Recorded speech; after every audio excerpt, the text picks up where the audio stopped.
So, when I ask, what is Odoo? What comes to mind? Well, Odoo is a bit of everything. Odoo is a suite of business management software that some people say is like fertilizer because of the way it promotes growth. But some people also say Odoo is like a magic beanstalk because it grows with your company and is also magically affordable. But then again, you could look at Odoo in terms of how its individual software programs are a lot like building blocks. I mean, whatever your business needs, manufacturing, accounting, HR programs, you can build a custom software suite that's perfect for your company. So, what is Odoo? Well, I guess Odoo is a bit of everything.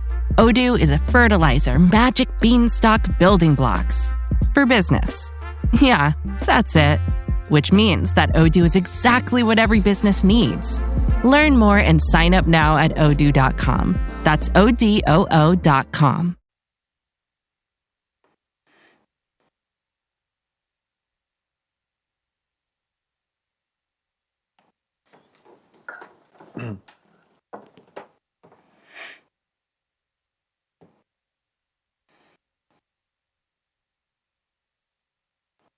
Yes.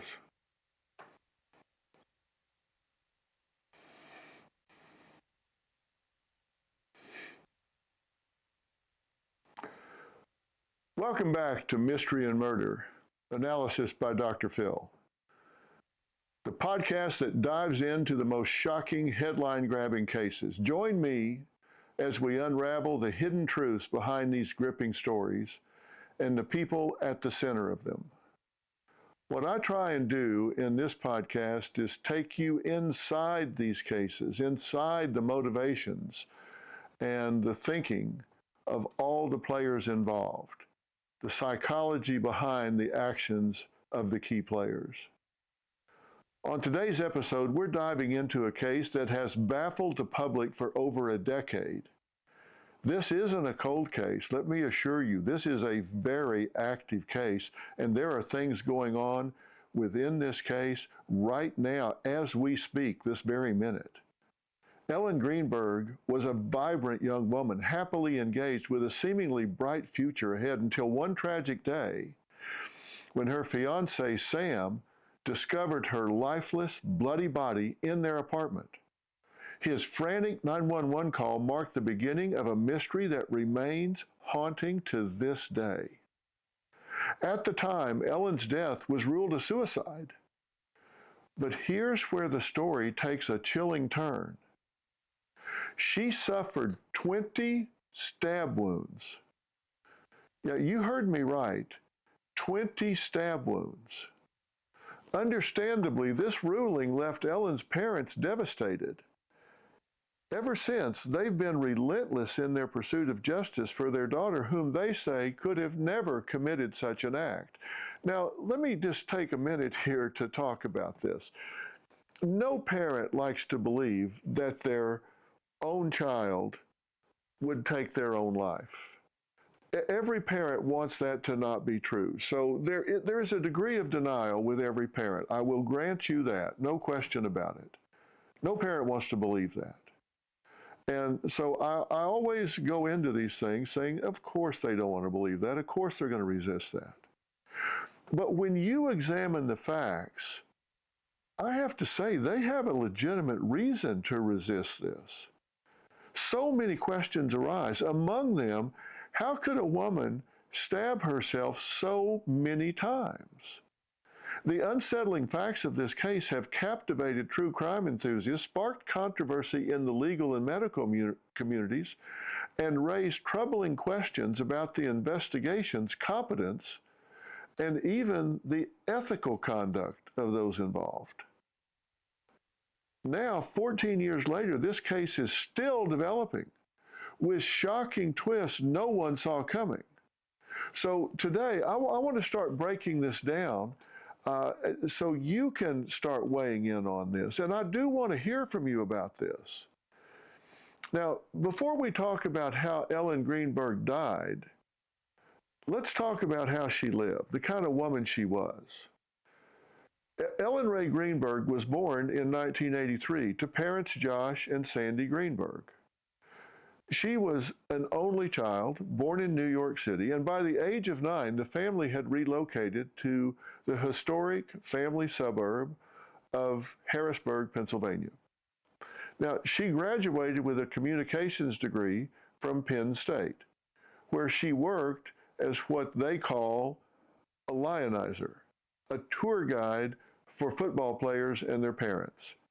Her close friends recall that she was great at tennis, fun-loving, and highly organized.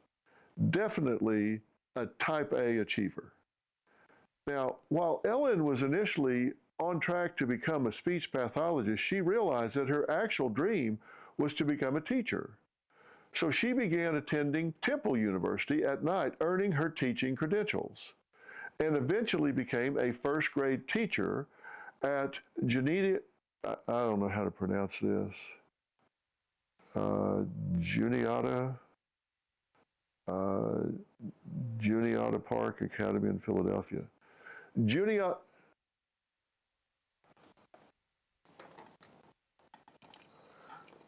Somebody got a thought here?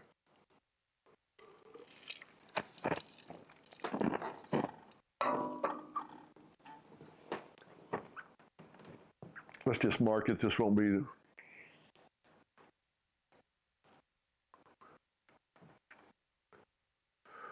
Okay, I'll pronounce it. If it's right, we'll use it. If not, I'll just say a school.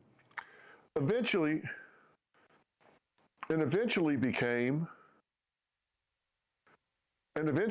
a first grade teacher at Juniata Park Academy in Philadelphia, and eventually became a teacher at a school in Philadelphia. So by all accounts, Ellen was a well-adjusted, well-liked, motivated, attractive young woman who was so ambitious and intelligent. Quite the catch. Everybody would agree about that. Ellen met her fiancé, Sam Goldberg, back in 2007 when she was 24. They were set up by a mutual friend on a blind date. From the outside, they seemed well-suited. Photos of them depict a good-looking, dark-haired couple, often photographed with their arms wrapped around each other. Ellen beaming with a huge smile. They were the kind of couple you would just envision growing old together. And who was this fiancé? Who was Sam Goldberg? Well, he apparently also had what you would call a normal upbringing. Said to be a boy of privilege, his father owned a confidential document destruction and recycling company in Newcastle, Delaware. Sam was known as a fun, nice, popular high school student. He was considered one of the cool kids. He too graduated from Temple University and then began work as a sports TV producer. Now, I keep coming back to this, but by all appearances, everything between Ellen and Sam seemed perfectly normal. Now, I understand normal is a term that you can't really define. If you go to the library and you go to the abnormal psychology section, rows and rows of books, stacks and stacks of books. If you go look for normal, there might be one pamphlet on a shelf at the bottom. Nobody knows what normal is. But what I'm talking about is it's what you would expect from a happy couple. They did happy things. They smiled a lot. They were openly affectionate. They laughed a lot. They were participative. They seemed to support one another. They were definitely an enviable couple. They had been together for 3 years when Sam proposed in 2010. And they lived in a nice 6th-floor apartment with views of the river. With their wedding set for August of 2011, Ellen was juggling a busy schedule, balancing work and planning for the big day. Now, of course, there were signs of stress. Lately, Ellen had seemed more anxious, not quite her usual bubbly self, but we'll get into that later, a whole lot more later. For now, as far as anyone knew, life was moving forward for the couple as planned. On January 22nd, 2011, Ellen sent out save the dates for her wedding guest. A mere 4 days later, Ellen would be dead. Her wedding dream shattered on a cold, bleak winter day. Now, let's go back to the day of Ellen's death, January 26, 2011, and retrace her steps to see if we can get some clarity. So let's look at a timeline of those last few days. Okay, it's around 7 a.m. that morning. Ellen speaks to her mother, Sandy. It's more or less a typical, unremarkable call. When they're about to hang up, Ellen tells her mother that she loves her. Her mother responds, "I love you more, more, more." Sandy doesn't know it will be the last time she ever hears her daughter's voice. Soon after their conversation, Ellen arrives at her elementary school to teach. Now, on this day, there's severe weather. A nor'easter is brewing, so the faculty and students are notified that they're getting out early. So around noon, Ellen receives a text from a friend that says, yeah, you're getting out early, and Ellen replies, "Thank goodness." Now we're into the afternoon. Ellen departs the school. It's about 1:15. She drives home, but on the way, she stops for gas around 126 at a gas station near her apartment complex. Her credit card shows that she filled her tank with about $41 worth of gas. At 2:30, Ellen makes a call to a local restaurant. At 2:33, she makes another phone call to someone, that call lasting about 30 seconds. Now she's back in her apartment and she remotely enters grades for her first grade students. It's now 3:47 p.m. and Ellen sends what would turn out to be a final text message to a friend of hers. So far, Ellen's day seems about as typical and routine as you could imagine. She got dressed, spoke to her mother on the phone, went to work, ran an errand, made a few calls, did some work at home. Nothing about her actions suggests anything foreboding, anything out of the ordinary. By late afternoon, we know that Ellen and Sam were together at some point before 4:45. Now let's track both their movements from this point forward. This is when their lives were changed forever. At 4:45 p.m., we know that Sam left the couple's home while Ellen was allegedly using her laptop because the surveillance camera at their apartment building captured Sam entering the on-site gym. At 5:30 p.m., Sam exits the gym on the first floor of the complex. Again, this is captured on the apartment's surveillance video. Now, Sam claimed that when he returned at 5:30 p.m. to their shared home, he realized he couldn't enter the apartment because the door had a hotel room style latch engaged from the inside. Despite using his key and banging on the door, Ellen did not respond or come to unlock it. Now, neighbors later say that around 5:44 p.m., they hear Sam outside calling Ellen's name. And getting no response, Sam then began calling Ellen and sending a flurry of text, desperately trying to reach her and get her to just open the door. Now, here are the texts he sent her. Sam, hello, open the door. What are you doing? I'm getting pissed. Hello, you better have an excuse. What the F? You have no idea. All right, soon, Sam recounts that his irritation gives way to concern. He goes down to the lobby where he explains the situation to the security guard on duty, asking him to help him get inside.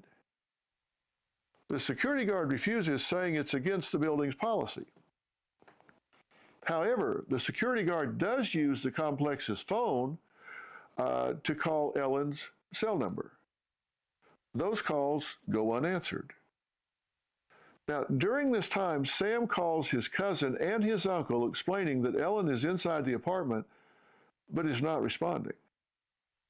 They tell him, "You should call the police." It's now about 6:30. Sam was on the phone with his cousin and uncle when they finally decided to break down the door. What he found was a horrific sight.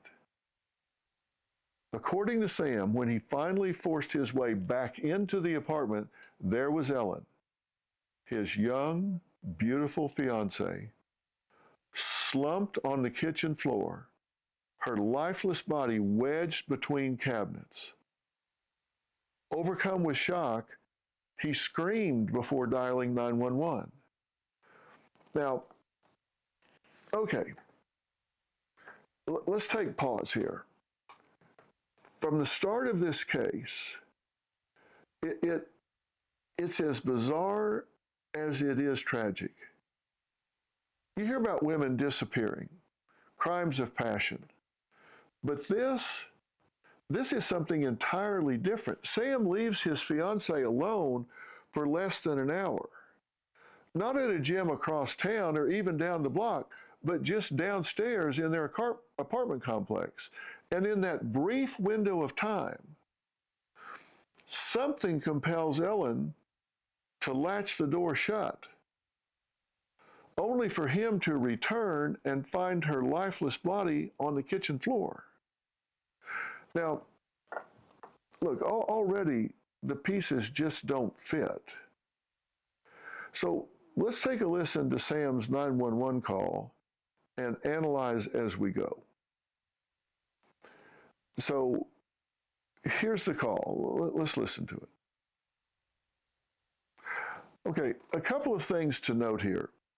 First of all, it's expected that if you're a man seeing a woman you love, your soon-to-be bride on the floor and drenched in blood, of course you're going to be distraught. You're going to be hysterical. Your breathing is going to be more erratic. Your body is going to surge with adrenaline. So Sam stammering and struggling to put together a cohesive sentence on this call, it just doesn't seem like a red flag to me, not at first, anyway. He does state their address pretty quickly, and he asks the 911 operator to please send help as soon as possible. However, it's intriguing that Sam hesitates when the operator asks for specifics about Ellen's injuries. The 911 operator that he's speaking with are following protocol. They're trying to get as much information about the patient ahead of time so they can pass this on to EMS. Plus, they need to ascertain if the person making the 911 call can be of any medical assistance to the victim in real time, because right now, that's the only person on scene. And they might be able to take life-saving steps that could be outcome determinative with this person. I found his answers a bit vague. He's sitting there with his fiancée, as up close and personal as it gets at this point, right? I mean, he's right there. He knows her intimately. He says, "It looks like she slipped. I think she hit her head." Now,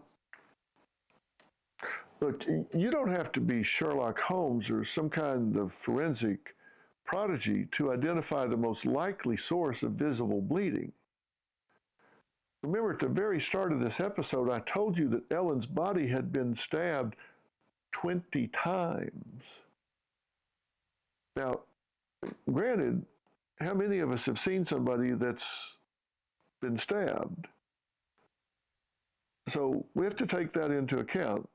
This man is on the phone with his fiancée. Her body is riddled with stab wounds. There's a lot of blood. And he's speculating that the wound, quote unquote, may have come from her head. Now, to my way of thinking, this already just doesn't pass muster. You'd think he'd be yelling at the top of the lungs something to the effect of, "My fiance has been stabbed." But he's not saying that. The details he's giving in this life-death moment are pretty sparse. Now, people react differently under shock, and I want to say right now that with all the time that they've had to investigate this, all the time they've spent looking into this, no one, including Sam, has been named as a person of interest, let alone a suspect. So the fact that I'm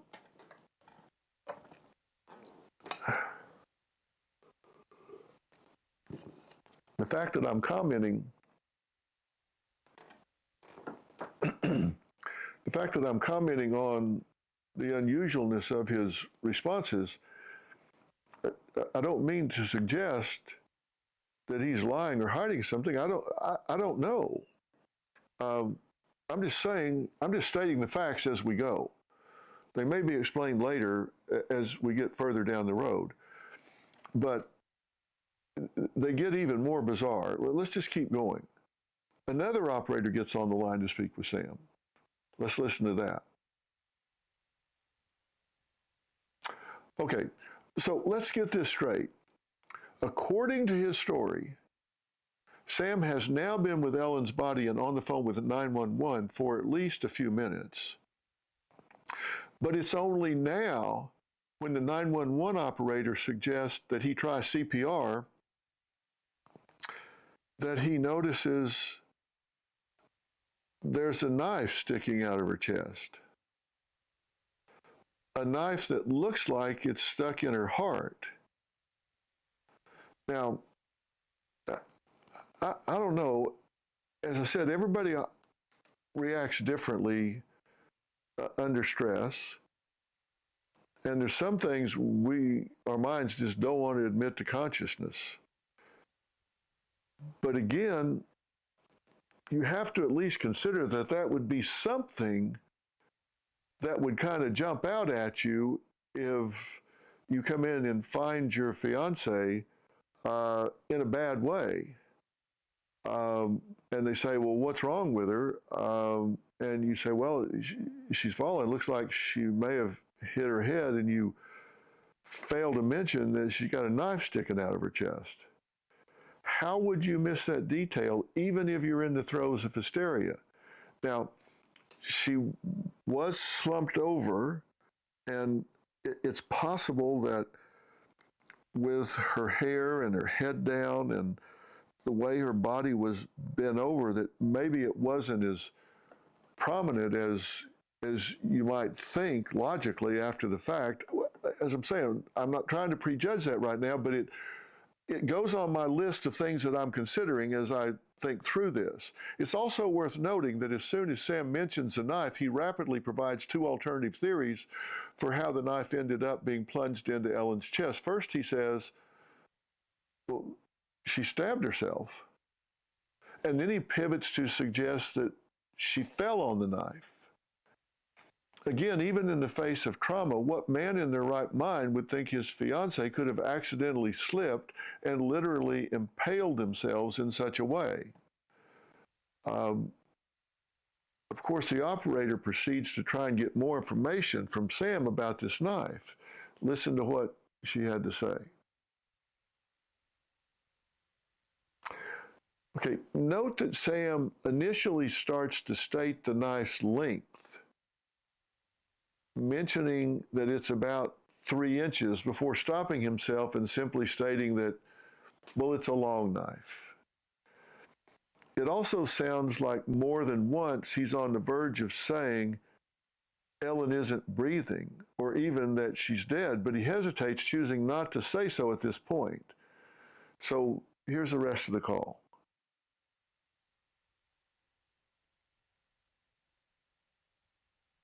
Yeah.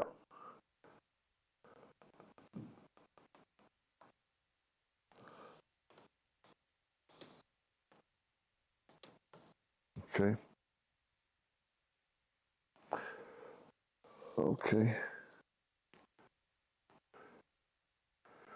She sent me one.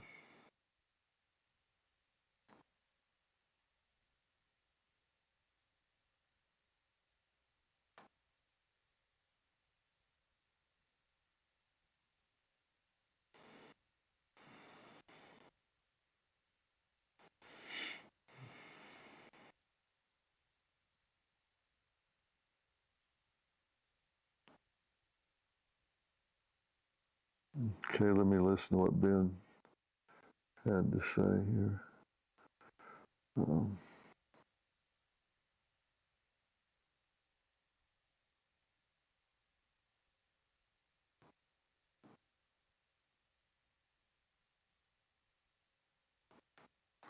It's right here.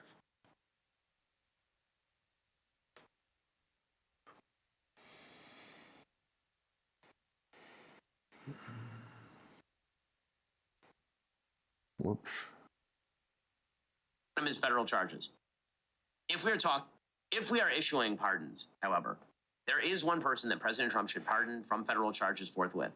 It would be incredibly controversial, but I think that it's absolutely necessary. That person is Derek Chauvin. President Trump should, in fact, pardon Derek Chauvin. He should pardon him his federal charges. If we are talking about reversing the evils of the last several years,